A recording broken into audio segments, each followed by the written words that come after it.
بچه ها سلام. شما بگین دیگه. سلام. سلام. نه اینجوری نه. 1 2 3 که گفتم اون موقع بگین. خب 1 2 3 سلام. سلام. هماهنگ بگیم. جدی ها میگیم سلام بچه ها. 1 2 3 سلام بچه ها. به یه ولاگ دیگه با ما خوش اومدین. خوب شد دیگه نه ونوس چی فکر می‌کنی؟ آره خوبه دیگه. خب خوش اومدین، امیدوارم که حالتون خوب باشه. امروز تصمیم گرفتیم که یه ولاگ دخترونه 3 تا بستیا درست کنیم، بعد میکاپ کنیم خودمونو و آماده شیم بریم بیرون. مثل کاری که کرده بودیم. البته این دختر کوچولو رو معرفیش کنم، این عشق خاله هاشه، ونوس خانوم. با من 6 شدنه، با دندونم افتاده بود. آره تازه دندون تو نشون بده ونوس. آره 2 تا از دندونای پایینیش افتاده چون که 6 سالش شده دیگه. آره امسال قراره کلاس اول بره، بزرگ شده. آره دیگه باید برم تو اتم. آره آره. منم که طبق معمول تازه از همون اومدم، موهامو بستم که خوشه. خیسه واسه همین اینجوری بستم باحاله. خب عالی. ما میخوایم امروز میکاپ کنیم، با هم آماده شیم بریم. ونوس هم که لوازم خودش آورده، لوازم میکاپ بچه‌ها رو. آره حتی لباس من میگیره. ونوس میخوای نشون بدی وسایلات خاله؟ وسایلات نشون بده. پالت تو؟ قربونت میشم. اینا هستش. و این لکلوشه رو این جدیده. آره با این لکلوش هم که جدید گرفتم که اینو بیاری بیرون یه لکلوشه. ونوس با اینم هستش که یه کوچه خراب شده. درشو شکستی خاله؟ آره دیگه درش شکسته. با اینم این دوتا هم هستش برام. باشه میکش. وسایل میکاپ بچه‌ها خیلی بامزه است. خیلی. تو دوران ما که هیچ وقت همچین چیزایی نداشتیم. اصلا لیپ گلاسش یه مزه خیلی خوبی میده. مزه توت فرنگی میده. تو خوردی لیپ گلاس؟ آره. نه زده بودی به لبم، خب بعد زبونم خورد. بس کردم چقدر خوشمزه است، ولی مزه توت فرنگیه. تو اصلا نباید بخوریم. خب دیگه. ولی من از بچگی عاشق چیز بودم، همین وسایل میکاپ و اینا. اصلا خیلی دوست داشتم همیشه خودمو میکاپ کنم، ولی اون موقع ها خب اصلا بود مثلا این وسایل میکاپ بچگونه بود. نمیدونم. من که نداشتم نمیدونم، ولی خب تازه بچگی ما اونقدر مال قدیم آره. نیست، ولی نبود. من یادم نمیاد که داشته باشه. من اصلا اون موقع نبودم، اصلا نمیدونم. نه خاله شما بدش بیشم. آره معلوم که من نبودم. اون زمان یادم پاکن اومده بود، پاکن رژ لبی هنوز آره هست. اتفاقا می‌خواستم یعنی ببین من زفت میکردم برای اون، زفت میکردم و یه بوی خوبی هم میداد. اتفاقا چند وقت پیش رفتم، پارسال بود، برای ونوس یه دونه گرفتم. ونوس داره هنوز. بعد اصلا بعد یادت مثلا اصلا من که خودم همینجوری بودم، اصلا استفادهش نمی‌کردم که مبادا این یه وقت تموم شه یا چیز شه. آره دخترای خوبی بودیم واقعا. چند تا سوال طرح کرده مهدی. آره من چند تا سوالو طرح کردم که میخوام در حینی که میکاپ میکنیم از ونوس و صدف بپرسم ببینیم که چجوری پیش میاد. فکر کنم بامزه بشه. نه سوالای چیزی نیست، این سوالای بامزه است دیگه، فانه. تلگرام خودم فرستاده، من نخوندمش هنوز. البته وایسا. خب بیا واسه نوتیفم خاموش کنم. ما همینجوری پیش بریم فکر کنم یعنی 2-3 ساعت دیگه همچنان نشستیم داریم حرف میزنیم. آخه ما جای خاصی نمیخوایم بریم، ما میخوایم بریم امروز مرکز خرید خود قدم بزنیم، یه کافی شاپی بریم. ونوس یه خورده حرف داره با ما امروز. آره دیگه شاید اونجا باهاتون بره. فدوز بزم یعنی این بچه پایه اصلا عشق. من خودم هم بشرک شدم 6 هستی اینجاش خودم با شرگی اومدم تو این خونه. آره بذاری که به بابا بگم اونو نخواستم من ببرم. آره میدونی چرا؟ بگو. خونه ونوسینا به ما خیلی نزدیکه، ما همسایه ایم.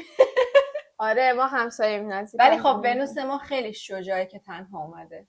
آره از افتخار میکنم. از خونهشون تا اینجا دیدم صبح زنگ زده، زنگ یعنی در خونه رو زده، بعد دیدم که با یک کیسه بزرگ یا علمه لباساشو وسایل میکاپش و گیره هاشو برده که اینجا آماده بشیم بریم. عروسک من جیگر منه دیگه.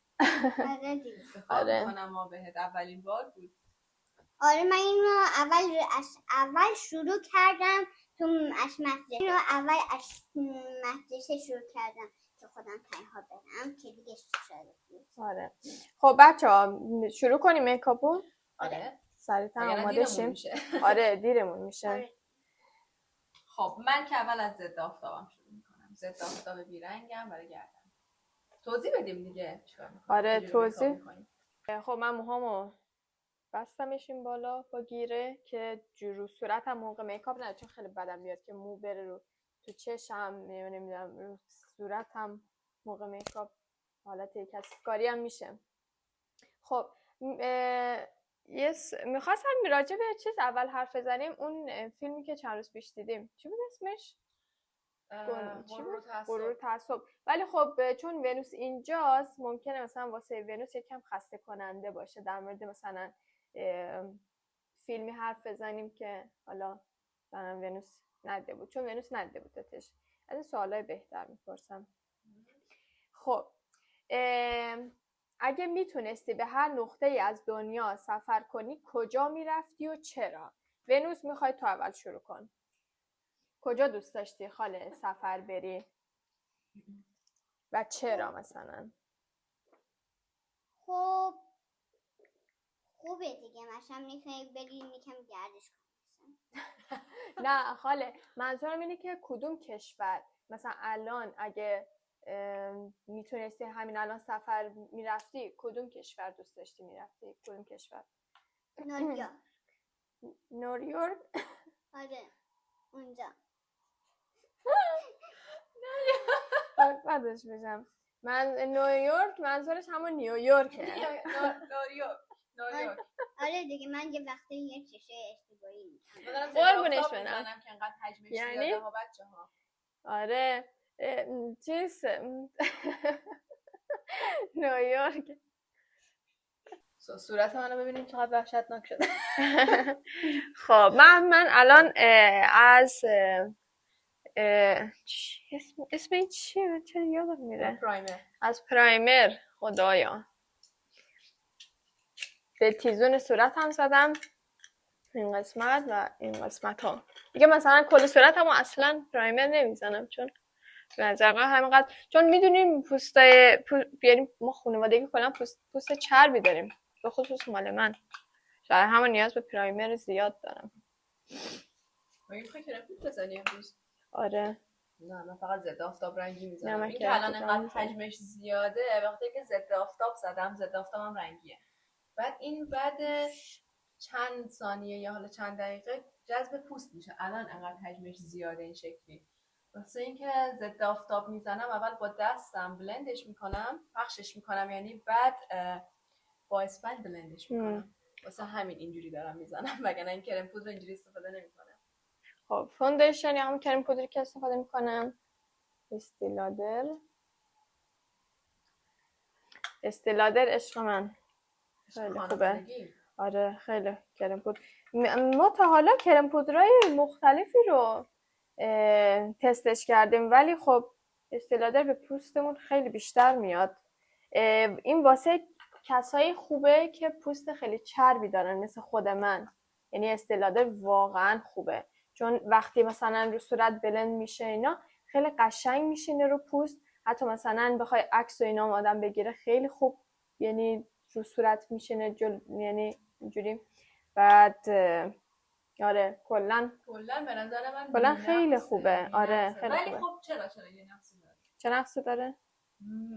وقتی استیلادر استفاده میکنم دیگه این سری از محصولات آرایشی رو نمیتونم خوب بلند کنم مثل کانتور یا رژگونه. راست میگه. بهترینه که از کانتور یا رژگونه خشک بعدش استفاده بکنیم اگر نمیتونیم حرفه‌ای بلند کنیم. من استفاده نمیکنم از کانتور خشک کانتور که استفاده میکنم ایزادورا زیادم خیس نیست، ولی خب دیگه الان از بس که سخت بلند کردن این سری از محصولات روش، من کانتوری که استفاده میکنم سخت باش بلند میشه، یعنی باید چند مدت استفاده بکنین تا اینکه یاد بگیرین که چجوری سری محصولات روش استفاده بکنین. یعنی به نظرم برای کسی که مبتدیه ولی میخواد یه میکاپ واو داشته باشه خود سخته. آره این نظر منه. بچه ولی در کل داشتیم از اون سوال من جواب نداد. البته ونوس چرا جواب داد، بعدش دیگه صحبت کردیم پوت شد. من این وری خودم نگاه میکنم، این بر آینه است. آره ما چون 3 نفریم آره ما چون 3 نفریم یکم سخته توی دوربین خودمونو بخوایم جا بدیم، واسه همون امروز اومدیم جلو دوربین. آره به خاطر که اینجا مثل 2 نفر میتونیم باشیم. آره خب صدف تو چیم؟ تو کجا دوست داشتی سفر کنی؟ من خب یکی دوتا نیست مکانایی که دوست دارم سفر کنم، من اصلا فهرست دارم تو ذهنم، نه اینکه دلم نه دیگه یه جا رو بگردم. در حال حاضر مصر رو دوست دارم ببینم، همیشه دوست داشتم ببینم. مصر هم خوبه. تو گفتی کشور، آره اگه بخوام صرفا یه لوکیشن رو در نظر بگیرم آرزوم هاگوارتس رو زودتر ببینم. من و ونوس با هم دیگه قول دادیم یه روز با هم دیگه بریم هاگوارتس. آره من عاشق هری پاترم. آره این 2 نفر هری پاتری ان خیلی. آره من حتی یه سری از چشم هری پاتر دارم. من و ونوس شاید بگم بالای چند بار نشمردم تا حالا خیلی فیلم هری پاتر رو دیدیم. آره من از بچگی وقتی از بچگی من تو کامپیوتر میشست فیلم هری پاتر با من میدیدم لپتاپ خودشون. آره دیگه همون دیگه. آره این 2 تا خیلی هری پاتریان. حتی آخر امسال توی ماه نوامبر فکر کنم قراره بریم کنسرتش، ولی اون کنسرت مثلا زمانی که چیز بود این تبلیغاتش اومد، من کلا از پارسال منتظر بودم که کی کنسرت هری پاتر میشه. از پارسال منتظر بودم ولی همش مثلا یعنی بلیتاش سایت بلیت فروشش هنوز باز نشده بود. بعد امسال چند ماه پیش بود دیگه دیدم یه مثلا تو اینستاگرام بودم دیدم تبلیغش واسه اومد که آره مثلا کنسرت هری پاتر فلان تاریخ 2 شبم هست تو استکهلم بود، یه شبش تو استکهلم یه شبش تو گوتنبورگ. بعد تا دیدم سریع گفتم باید برم بگیرم، از پارسال منتظر بودم، نه که مثلا واسه خودم و بیشتر واسه صدف. آره. واسه صدف و ونوس. بعد آره دیدم سایت بلیت فروشیش باز شده اینا، بعد رفتم بلیط رو بگیرم، یعنی دیدم بیشتر صندلی‌ها پر شده، بیشتر بلیط‌ها فروش رفته. بعد خیلی واسه عجیب بود، گفتم یعنی این همه آدم که طرفدار هری پاترن. من دیگه از پارسال منتظر بودم، بعد مثلا یعنی اومدم تا بلیط تو بخرم دیدم که خیلی‌هاش فروش رفته اینجوری. ولی خب بعدش اینه که واسه 13 سال یا 14 سال به بالاست. آخه ما جامون بعد بودیم خود جا به جا شد، رشته کلام از دستمون. من خودمم اگه بخوام سفر کنم همین الان در حال حاضر مالدیو خیلی دوست دارم، مالدیو خیلی دوست دارم برم، کره جنوبی هم خیلی دوست دارم برم، ولی اگه همین الان باشه آره همون مالدیو، خرجم مالدیوه. مالدیو برم گرمه. آره میدونم. خب سوال بعدی. سوالمون چالشی نیست به خاطر اینکه نمیسم میخواد جواب بده. خب یکی از خاطرات خنده‌دار دوران مدرسه. از ونوس شروع میکنیم. یه خاطره خنده‌داری که داشتی بیبی. یادت میاد؟ یا اصلا یه خاطره، مهم نیست که حالا خنده دارم باشه، یه خاطره که یادت مونده.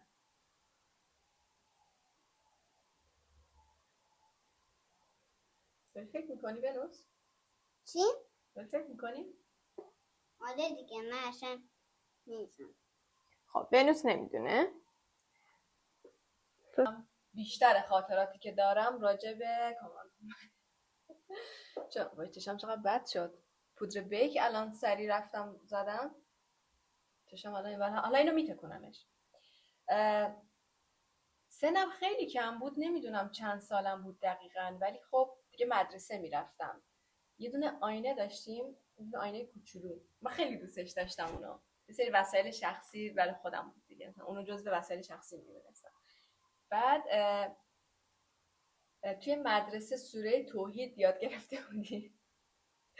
من میشستم روزای توی تایم خوابی که بقیه خواب بودن در روز، میشستم روی اون ساعتها سوره توحید میخوندم، فوت میکردم، گفتم جادوییشو به من کامران هومان نشون بده، فقط پلی کن کامران هومان پلی کن. چقدر خیلی بودم. اون بچه هست دیگه، بچه اینجوری فکر میکنه. هر کدوم از ماها دوران بچگیمون یا دوران مثلا نوجوانیمون از این خزبازی‌ها داشتیم. آره. از این فانتزی‌ها داشتیم. آره من حالا سعی کردم خستری بشم. برای خودم خنده داره یعنی. نه خب خنده داره.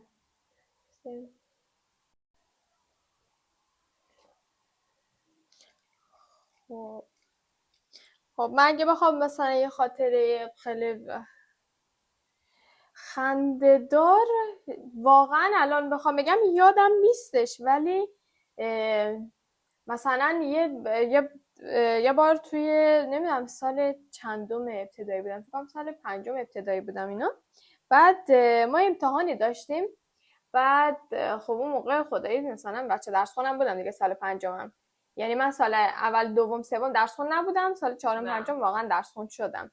بعد آره بعد سال 5 بود ما امتحانی داشتیم، بعد خب من آمادگی امتحانه رو داشتم، بعد یکی از دوستام یعنی دو سه تاش به من گفتن که آره مهدی بیا مثلا من پیش تو بشم مثلا این امتحانه رو که قبول شیم. بعد یکیش که اومد بغل دست من نشست، دو تا دیگه‌اش پشت سر من نشست. بعد امتحانه رو خلاصه من هر چیزی که نوشتم، یعنی صفحه‌مو باز گذاشتم، برگمو خیلی تابلو یه جوری گذاشتم که این بغل دستی منم بتونه اینو ببینه جوابی که من دادم و همه رو از رو من رو نویسی کرد. بعد خیلی هم زود رفت برگشت و داد به معلمه و معلمه همون لحظه تصحیح کرد به اون داد نمیدونم 18.75 صدم. بعد وقتی من رفتم برگم و دادم، بعد همون موقع چیز شد، گفتش که آره این برگه ها رو مثلا فلان دانش آموز تصحیح کنه. دیدین دیگه از اینایی که مثلا دانش آموز درس خون هست میدن، معلما میدن برگه ها رو اونا تصحیح کنن. خودم این کار خیلی زیاد کردم. آره شانس من رسید به اون دانش آموزه. اون که تصحیح کرد حالا فرداش برگه رو برد به من داد 10.5. آره اون یعنی فشار به من اومد، انقدر بدم اومد. آره این کار معلم اصلا خوب نبود دیگه، ولی خب اون یه درس عبرت شد دیگه که مثلا من این کارو کردم، زیاد برگه سعی کردم. خب خدایش تا زمانی که وارد دبیرستان نشده بودم خیلی درس میخوندم. خیلی من درس خوندن رو از دوره دبیرستان ول کردم دیگه، استاپ زدم، چون میدونستم با همون عقل کم اون زمانم که من توی ایران خب به جایی نمیرسم و قرار نبود که بمونم، قرار بود که من بیام اینور. مثلا همین دیگه درس خوندن رو استاپ زده بودم از دوران دبیرستان، ولی تا دوره سوم راهنمایی درسام واقعا خیلی خوب بود. واسه همین اکثر مواقع برای من پیش می اومد که معلم بهم میگفت خب این برگه ها رو تو ببر تصحیح بکن. منم سختی تصحیح می‌کردم یه وقتایی.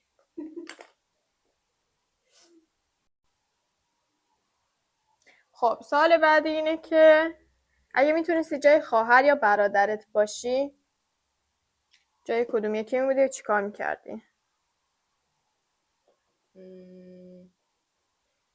جای تو بودم؟ خاطر اینکه تو پاس سوئدی داری. تو پاس سوئدی داری. بعد یک سری از کشورهایی که نیاز دارن به ویزا رو سریع میرفتم و همین امسالم میرفتم تنهایی. آره اصلا تنهایی به من نمیچسبه. حالا دارم میگم ولی خب قطعا تو رو منم انتخاب میکردم به خاطر پاس سوئدی. منم تنهایی دوست دارم جای سفر برم، نمیدونم چرا. بعضیا مثلا دوست دارن، یا اینکه مثلا بارها شنیدم که میگن که حتما یکی از کارهایی که باید آدم تو زندگیش انجام بده اینه که تنها سفر بره و اینا، ولی به من نمیچسبه. یعنی اصلا همچین چیزی رو اصلا فکر نمی‌کنم از پسش بر بیام. یعنی خوشم نمیاد که بخوام تنها جای سفر برم بدون کلا دیگه بدون همراه. نه که نتونم از پس خودم بر بیام و نه، ولی با همراه بیشتر با همراه آره بهتره. نه خب منم میگم که انتخاب میکردم واسه اینکه خب میرفتم پیش خواهر بزرگمون که اونجا خب تنها نبودم دیگه. و جایی که اون زندگی میکنه نیاز داره به ویزا. نمیگیم کجا. من خودم شخصا اگه میخواستم جای کسی باشم، جای یکی از خواهر یا برادرم، البته یه دونه برادر دارم،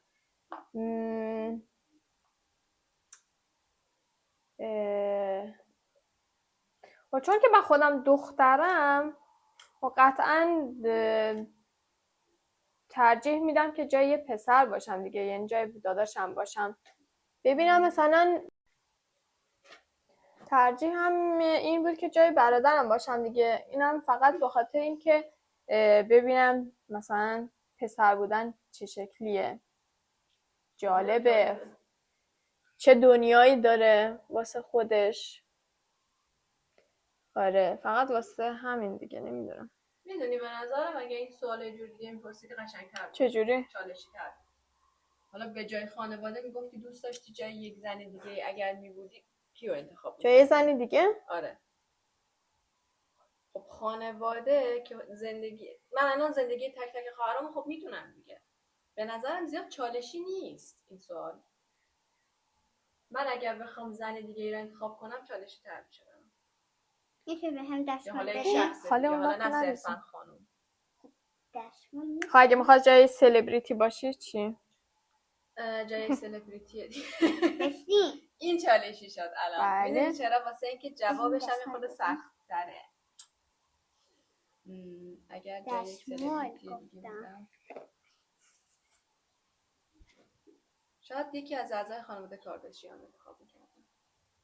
مثلا کندال. بلندتر حرف بزن. کندال رو انتخاب میکردم. کندال خانواده کارداشیان. آره. وای من از اون خانواده بدم میاد. ولی اتفاقا همین 2-3 روز پیش بود داشتم فکر میکردم خب راجع به همین خانواده کارداشیانا، یعنی همینجوری تو ذهنم داشتم خرید میکردم، تو ذهنم اومد گفتم که ماها نمیدونیم ولی شاید زندگی سلبریتی ها خیلی زندگی سختی باشه. شاید واقعا خودشون، یعنی مثلا این نظر شخصی خودم مثلا تو ذهنم اومد شاید همچین چیزی نباشه، ولی گفتم شایدم اونقدری که مثلا تو ظاهرشون آدم میبینه آدمای خیلی خوشبخت، شاید مثلا ظاهری خب شاید که نه قطعا خب خیلی پول دارن، ثروتمندن، از بابت مالی خب خیلی بالان، بعد معروفن. آره خیلی معروفن و خب خیلی فنشونن، از این بابت ها خب خیلی اوکی هن. ولی تو زندگی شخصیشون میدونی فکر می‌کنم خسته کننده باشه این که تو اینقدر ثروت داشته باشی که دیگه هیچ چیز خوشحالت نکنه. این خیلی بده به نظر من. نمیدونم. خب هر زندگی سخته خودشو داره دیگه. حالا صرفا این نیست که تو هر چقدر پول بیشتری داشته باشی خوشبخت‌تر باشی. خب اینا که هممون میدونیم. من واسه این خانواده کارداشیان انتخاب کردم کندالو، واسه اینکه جزو یکی از سلبریتی‌های تاپ به حساب میاد. حالا نه از نظر استعداد یا هنر، نه از نظری که خیلی معروفه و خب دیگه خانواده کارداشیان هممون میدونیم یا جنرا توی چه جایگاهی قرار دارن. فکر میکنم اگر توی اون خانواده باشم راحت تر میتونم بفهمم بین سلبریتی های معروف دنیا چه خبره، موضوع چی اصلا. اینو دوست دارم بدونم، نه اینکه بگم زندگیشو دوست دارم. نه.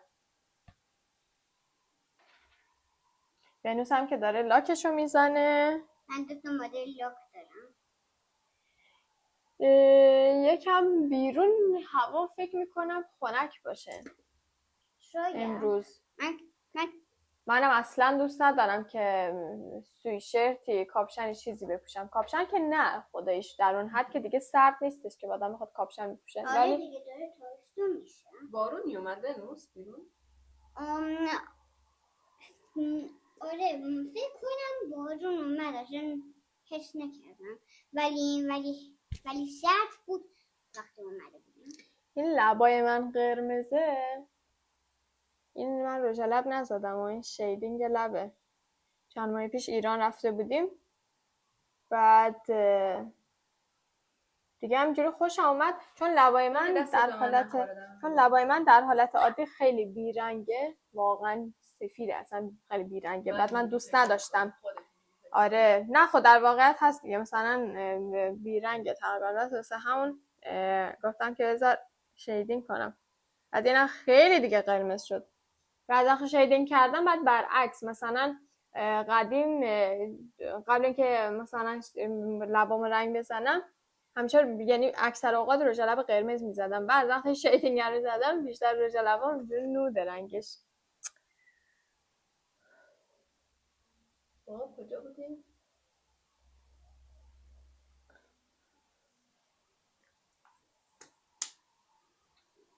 اینا از لب من اول نشه لب شدم بس خدا نفس من. 2 تا دیگه هم مونده. ناخناتو نشون بده ونوس. فقط 2 تا خوشگل دیگه شده. مونده که بکنم. 2 تا دیگه مونده که بکنه. امروز دلم خواهد یه میکاپ خیلی ساده و نچرال. آفرین. قربونش برم. میکاپ نچرال به قول ونوس داشته باشم. ولی خود در حالت یعنی بیشتر اوقات سبک آرایش من پررنگه. پررنگ که نه زیاده. با نچرال کیلومتر حوصله داری از نظر. آره. حالا من برعکس بیشتر وقتا میکاپم نود و نچراله، ولی توی تابستون نه. الان میبینین یه سایه سبز زدم. نه خب اینجور سایه ها قشنگه. بعد این مثلا اینجوری معنی نمیده که حالا تو خیلی میکاپ داری. به نظر من اینجور رنگ مثلا سایه های رنگ پنکه خیلی خوبه، به خصوص تو تابستون. عاشق سایه های رنگی ام. چون من و صدف چند ماه پیش بود رفته بودیم ایران، رفتیم 45 روزم اونجا موندیم. بعد خب تنها کار زیبایی که انجام دادم همین شیدینگ لبم بود که یه کوچولو پشیمونم شدم، ولی نه خدای خیلی هم پشیمون نشدم چون واقعا دوست نداشتم دیگه رنگ، چون لبم میگم بیرنگ بود، خیلی دوست نداشتم. آخه جایی که رفتیم مهدی شیدینگ لب بزنه من میخواستم منم واقعا انجام بدم. بعد یک سری عکس‌ها رو بهمون نشون دادن، گفتن که رنگش رو انتخاب بکنیم. مهدی گفت که من یه رنگی میخوام که فوق‌العاده نچرال باشه. آره. یعنی رنگ لب باشه کلا، یعنی اصلا مشخص نشه که من چیزی زدم به لبام. و خانومه گفت که آره این رنگ خیلی دخترونه است، اینی که میخوام برات بزنم یه جور تینت و این حرفا، اصلا خیلی فرق داشت با اون چیزی که روی لب مهدی پیاده کردن. خیلی فرق داشت. بعد لب مهدی رو که اوکی کرد، شیدینگ زد و من گفت خب عزیزم براتم انجام بدم، صورتت نیاز داره؟ گفتم نه ممنون. من می‌خواستم ببینم مهدی نتیجه لباش چی میشه. رنگ اولی ظرف 1 هفته ریخت کلا. بعد اینکه برای تمدید رفت دیگه کلا رنگش انقدر تیره شد که اصلا شباهتی به تینت نداره، رژ لب قرمزه. من واقعا خوشحالم که این کار انجام ندادم. اون سالونی که رفتیم هم خیلی معروف بودا. حالا اسم نمیبریم کجا بود، خیلی معروف بود و واقعا هزینه بالایی هم گرفت. آره دقیقاً. باورم نمیشد یه همچین ببخشید یه همچین گندی بزنه. کارشون خوب نبود دیگه. از این نظر خیلی هم شلوغ بود. خیلی هم اونجا شلوغ بود. ببین رنگ لب مهدی قشنگه، خب زشت نیست، حالتش هم خوبه. از این نظر میگم گند زد، به خاطر اینکه خب اون رنگی که مهدی انتخاب کرده بود اصلا نتونستن در بیارن، یه چیز دیگه ای در کامل چیز دیگه، وگرنه نه رنگ لبت زشته نه چیز دیگه ایه که گفتم گند زد و معذرت میخوام. منظورم اینی بود که الان توضیح دادم. و من خوشحالم که خودم این کار انجام ندادم. دیگه هم به هیچ سالونی اعتماد ندارم بابت این چیزا. نه واقعا، چون اینی که رفتیم کلی تحقیق کردیم و خیلی معروفه توی تهران، خیلی معروفه. آره دقیقاً. بعد قله بود، خیلی شلوغ بود. بعد مثلا زمانی هم که من خواهرم زنگ زد که وقت بگیره واسه من، اصلا وقت نداشتن اینقدر سرشون شلوغ بود. ولی خب راضی نبودن. یه چیزی که میدونی رو مخم که نه درک نمی کنم از یه سری از سالن‌های زیبایی، موقعی که مهدی لباشو میخواست شیدینگ بزنه، شیدینگ لبش که تموم شد، ببین نمیدونم چند نفر از پرسنل اون سالن، خب سالن معروف و بزرگی هم بود، نمیدونم چند نفر اومدن به من اصرار کردن خب عزیزم چرا تو این کار انجام نمیدی؟ گفتم خب من دوست ندارم. خب ببین صورتت خیلی بیروحه، به خاطر اینکه لبات واقعا رنگی نداره. خب چه حرفیه؟ من اینو درک نمی‌کردم. خب من توهین نمی‌کردم مثل خودشون بهشون، یا نمیگفتم که خب حالا واقعا به شما ربطی نداره این موضوع. این حرفو نمیزدم، من لبخند میزدم میگفتم نه، من حس میکنم که پشیمون میشم اگه این کار انجام بدم، یا اینکه بهم نمیاد، چون من واقعا عاشق رنگای نودم، دوست نداشتم لبام اینجوری قرمز شه، واقعا خوشحالم این کار نکردم. ولی درک نمی‌کردم از اینکه خب صورتت نیاز داره، چرا انجام نمیدی؟ خواهرتو ببین، خب تا مگه انجام خب که میگن صورتت بیروحه، اگر شیدینگ بزنی صورتت جون میگیره، صورتت روح میگیره، لبات خیلی بیرنگی. خب اینا همش توهینه. آقا تو میخوای کارتو تبلیغ بکنی، چرا توهین میکنی به چهره یکی دیگه؟ این چیزا رو من نمیفهمم هنوز، درک نمیکنم. خیلی راحت راجع به مثلا ظاهر آدما نظر میدن. خیلی جالب بود. راجع به ظاهر آدما خیلی راحت نظر میدن. و جالبیشون به من میگفتش که خیلی بیبی فیسی، به تو میاد مثلا این رنگو اگه بزنی. یعنی شگردشون همچین چیزی بود دیگه، هر کسی رو یه عیبی روش میذاشت که تبلیغ کار خودشونو میکنن. آره. میکاپ منم دیگه داره کم کم تموم میشه، تکمیل میشه. میکاپ منم تموم شده تو دارم لاک میشه. خدا یه بوس بده. ژل که ما استفاده میکنیم آناستازیاس. بچه‌ها من فکر میکنم که ژل ابروی خیلی خوبیه اگه دوست دارید. توش میکاپ پالت هم هستش. من راضیم ازش. چی رو گفتی؟ ژل ابرو. آره. میکاپ پالت هم هستش. آره. آره دیگه اونو من گرفتمش. عزیز. آره اون پالت سایه رو آناستازیا رو ونوس خریده بود واسه تولد خالی صدفش. آره دیگه ببین شما بدونین، بدون اینکه ما بدونیم.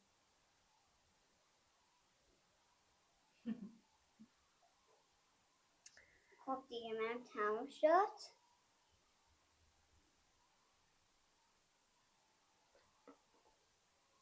بگیم شونکیم تو چی کار میکنی؟ بینوز کجا رسیدی؟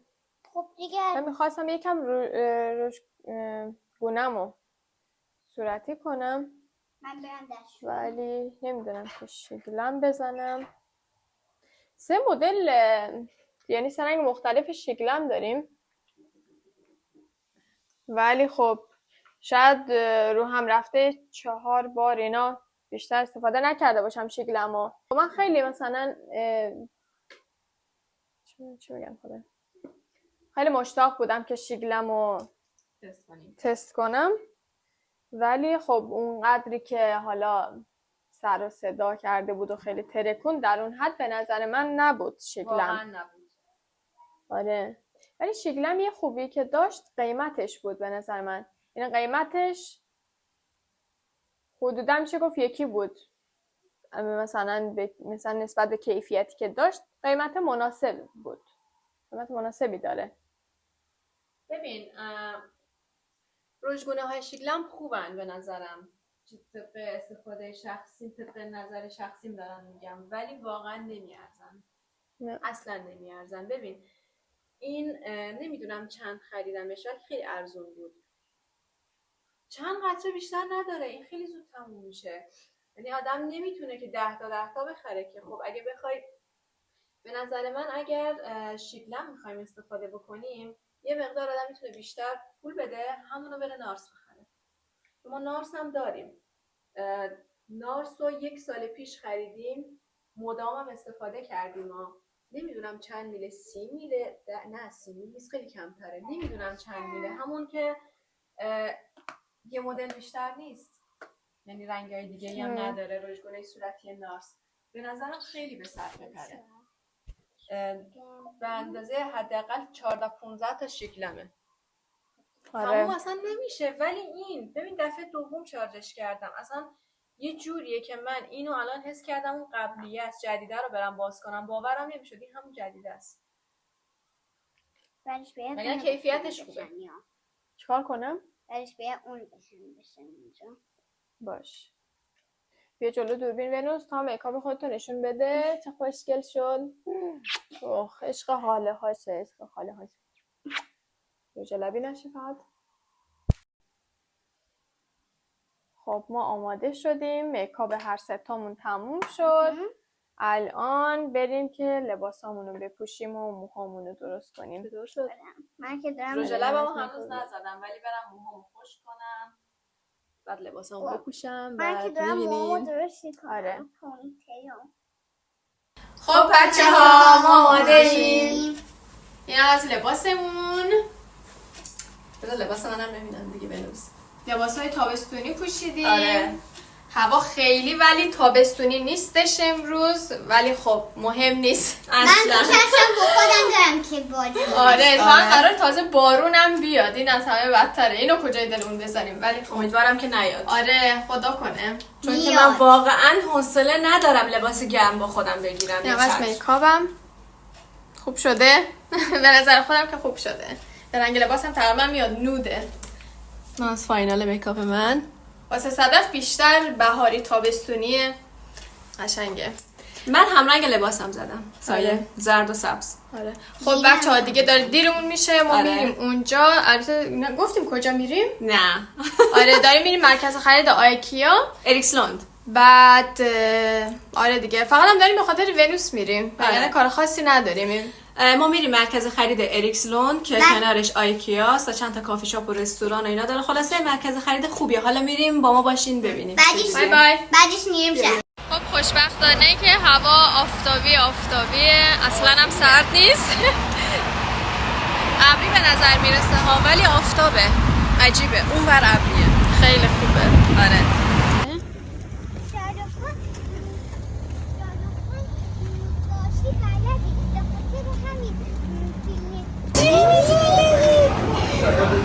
بذار ولنتینا رو بغل کنم. آرتین سلام عزیزم. شما کجا؟ چه خوشگل، چه خوشگل. اومدیم. شما کجا بریم؟ ما که خیلی وقت اینجاییم. آقا بریم غذا بخوریم. سلام کنم. سلام عزیزای دلم، من لیام. منم آرتینم. آرتین همسر آقایی، همسرم آقایی. پدر مادر ونوسیم. پدر مادر ولنتیناییم. آرتین از غذا از 10 چند میدی؟ از غذا 9 80 چی میگن 9 75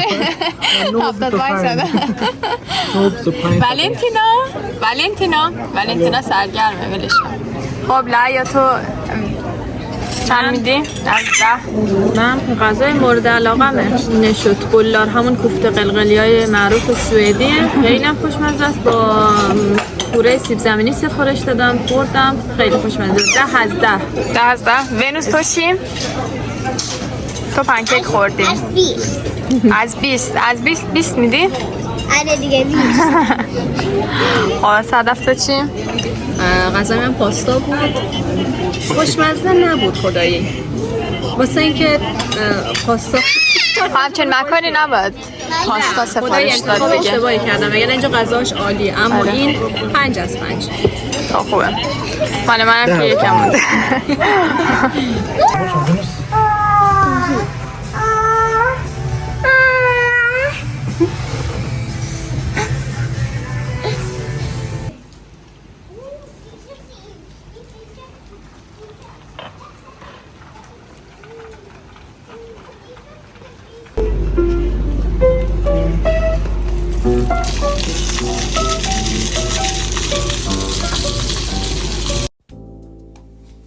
سلام دوباره.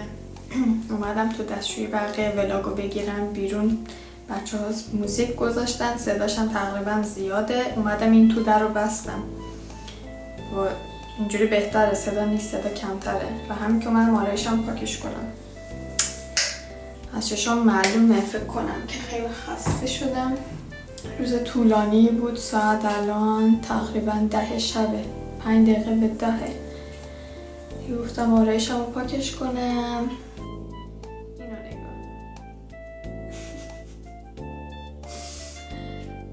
آره دیگه اومدم که آرایشم رو پاکش کنم که امروزم به پایان رسید. امیدوارم که شما هم روز خوبی رو دوست داشته بوده باشید. روز طولانی بود ولی خب خیلی خوش گذشت. چند تا از دوستام هم اتفاقا بیرون دیدم. اینو نگاه خدا. من موکوتا جلوی یعنی چی میگن، رو پیشونی میگن، این جلوی موهام کلا موی کوتاه اگه دقت کنین خیلی زیاد دارم. بعد این دیگه این نمیدونم مثلا چیکارش آدم میشه کرد اینو دقیقا. بعد وقتی بچه بودم خیلی از این موهای کوتاه اینجام خیلی بدم میومد. بعد همیشه با تیغ میزدم.